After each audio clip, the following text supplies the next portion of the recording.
Bienvenue sur la chaîne Emissario Unidos da Luz. Si vous appréciez cette histoire d'expérience de mort imminente, pensez à la liker et à vous abonner à la chaîne. Commençons maintenant par l'histoire. En 1965, 2 mois après avoir obtenu mon diplôme d'études secondaires, j'ai été enrôlé dans le corps des marines pour combattre pendant la guerre du Vietnam. En 1969, j'ai rempli mon devoir et j'ai quitté le corps des marines, mais après avoir vu tant d'horreurs pendant la guerre, j'ai perdu foi en Dieu, et c'est à cause de ma rupture de foi que je me suis éloigné de mes parents. Mon émie s'est produite lorsque je me suis écrasé contre un arbre après m'être endormi alors que je rentrais du travail en rentrant du travail un soir. Comme je ne portais pas de ceinture de sécurité à ce moment-là, mon corps a été projeté vers l'avant et à travers le pare-brise. Alors voilà ce que ça fait de mourir, pensais-je alors que mon corps commençait à s'arrêter à cause de la perte de sang. Je pouvais sentir ma respiration ralentir avant de perdre connaissance. J'ai alors pris conscience de l'obscurité uniforme du vide dans lequel je me trouvais et dans ce royaume d'obscurité totale, j'entendais quelque chose gratter et griffer. Alors que ma vue s'adaptait à l'obscurité, j'ai réalisé que je n'étais pas seul dans le vide, et c'est à ce moment-là que j'ai commencé à identifier les créatures ghouls qui m'entouraient. Ces horribles cacodémons étaient des créatures bipèdes mutilées et déformées dont la chair en décomposition semblait pendre des os exposés.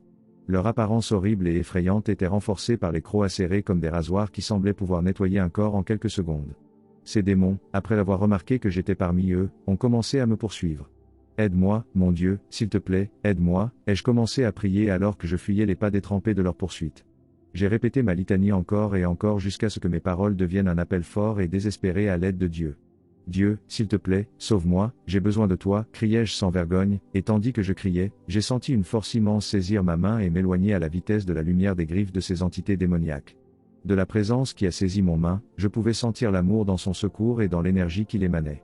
Nous avons voyagé à travers les ténèbres et vers la lumière, et c'est dans la lumière que j'ai pu voir avec clarté que l'être qui m'a sauvé était un ange de stature imposante. « Qui es-tu » ai-je demandé en levant les yeux vers cet être, qui semblait mesurer au moins 3 mètres de haut. « Je suis Barachiel » j'ai entendu une voix retentissante. Instantanément, j'ai reconnu qui il était. Comme Barachiel était l'ange que mes parents me décrivaient dans ma jeunesse comme l'ange commandant les anges gardiens. « Où étais-je quand tu m'as sauvé et où suis-je maintenant » ai-je demandé. « En effet, toi. J'étais en enfer, mais quand vous avez appelé Dieu à l'aide, le Très-Haut m'a envoyé pour vous emmener au ciel » a expliqué Barachiel de sa voix retentissante. Alors que je regardais attentivement Barachiel, j'ai remarqué que son attention était concentrée sur sa gauche, comme s'il écoutait quelqu'un ou quelque chose. « Je souhaite le plus cher de te voir. Il a quelque chose à te montrer » dit-il avant de me prendre la main et de m'emmener à nouveau avec lui. Instantanément, nous sommes arrivés à la porte de ce qui semblait être une immense salle du trône. Soudain, les portes de la salle du trône se sont ouvertes et, à la demande de Barachiel, je suis entré dans la salle du trône au son d'un chœur d'anges chantant. Le son de leur voix en concert était d'une beauté indescriptible et leur chant m'a touché au plus profond de mon âme. La salle du trône elle-même était une immense salle d'une beauté et d'une grandeur indescriptible. Chaque surface semblait rayonner une lumière blanche, et tout l'espace était luminescent de cette lumière divine. La conception et l'architecture de cet immense couloir, avec ses imposantes colonnes de style roman ou grec, rappelaient l'architecture du monde antique, mais sa beauté résidait dans l'ambiance éthérée ineffable que dégageait le grand couloir. L'atmosphère de la grande salle, aussi visible soit-elle, pouvait être ressentie profondément dans l'âme, la remplissant de joie, d'extase, de crainte, d'amour et d'appréciation pour Dieu. Du trône rayonnait la lumière la plus brillante, qui ne faisait qu'augmenter en intensité à mesure que je m'en rapprochais, et cet éclat de lumière devint si insupportable à mon regard que je commençais à faiblir dans mon approche. « Détourne les yeux, Richard, car ton âme n'est pas assez pure pour recevoir mon éclat » j'entendis une voix dire, et je sus immédiatement que celui qui parlait était la voix de Dieu, ou la voix la plus haute. « Pourquoi m'as-tu sauvé Seigneur » lui ai-je demandé. « Parce que vous m'avez fait appel lorsque vous en aviez besoin » répondit-il. « J'ai arrêté de croire en toi il y a de nombreuses années, mais tu m'as quand même sauvé » ai-je déclaré. « Même si vous dites que vous avez arrêté de croire en moi, cela ne veut pas dire que vous l'avez vraiment fait » a-t-il expliqué. « Je suppose que depuis que je te vois, je dois être mort. » Alors, que dois-je devenir maintenant, Seigneur ai-je demandé. « Votre raisonnement est correct Richard. Vous êtes effectivement mort » répondit-il. C'est lorsque j'ai entendu ces paroles que toute ma vie s'est présentée devant mes yeux dans une expérience très similaire à celle de regarder un film. Dans cette sorte de film, j'ai passé en revue les événements de ma jeunesse, mais plus important encore, les sentiments et les sentiments qui entouraient chaque événement, des sentiments et des sentiments que j'avais oubliés depuis longtemps. Adolescente, je considérais ma famille comme un groupe spécial de fous, dans la mesure où mes parents nous faisaient constamment nous retirer dans un bunker, mais ce que j'avais oublié, c'était à quel point mon père s'amusait à le faire. J'ai également revécu certaines des expériences les plus horribles et déchirantes de ma vie, en particulier les moments d'horreur ou de chagrin que j'ai vécus ou dont j'ai été témoin pendant la guerre du Vietnam. J'ai vécu dans la revue de ma vie la souffrance que j'avais causée en tuant ceux qui essayaient de me tuer à ce moment-là, et j'ai revécu la souffrance que j'ai ressentie lorsque mes amis ont été tués. J'ai vécu personnellement le chagrin qu'ont ressenti mes parents lorsque je leur ai déclaré avec colère mon refus de croire en un Dieu qui permettrait qu'un tel mal se produise dans le monde. J'ai vu comment ma mère et mon père ont attendu mon retour pendant des mois avant de finalement abandonner. J'ai vu le fardeau que ma mère portait en prenant soin de mon père après sa crise cardiaque et comment cela l'avait rendu malade également. Je n'en peux plus, pensais-je en pleurant le mal que mon obstination au cœur fermé avait causé. Avec ma coupe de tristesse remplie à ras-bord, je sentais que j'étais peut-être le fils le plus ingrat jamais créé et que peut-être je méritais effectivement l'enfer. Regarde encore, entendis-je dire une voix en riant.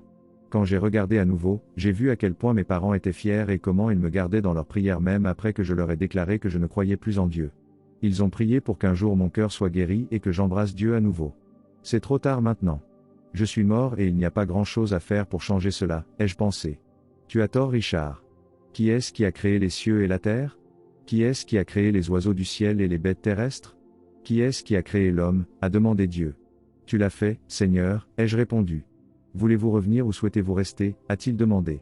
Si je reviens, serai-je enlevé lorsque l'enlèvement aura lieu? Ai-je demandé. Cela dépendra de la façon dont vous vous comporterez d'ici là, répondit Dieu. Est-ce que cela signifie que l'enlèvement aura lieu de mon vivant? Ai-je demandé. Oui, en effet, répondit-il. Voulez-vous dire moi quand? Ce n'est pas comme si quelqu'un me croirait si je le leur dis de toute façon, ai-je dit. Vous aurez ceux qui croiront vos paroles, mais aussi ceux qui ne le feront pas. Vous serez plus âgé que votre père aujourd'hui, plus 20 ans au moment de l'enlèvement. Quand vous reviendrez, dites-le à tout le monde ou ne le dites à personne, car je vous laisse décider, répondit Dieu.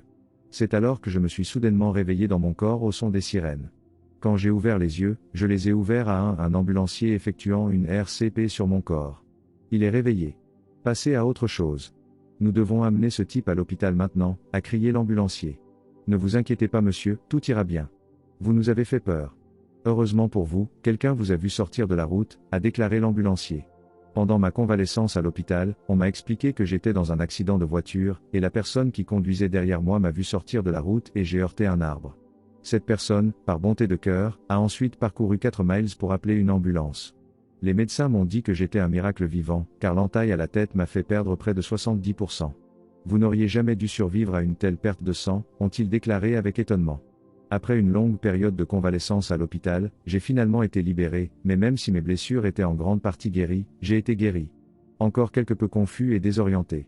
Tu auras l'âge de ton père plus 20 ans me revenait à l'esprit de temps en temps, mais même des mois après l'accident, je n'avais aucun souvenir d'avoir eu une émie.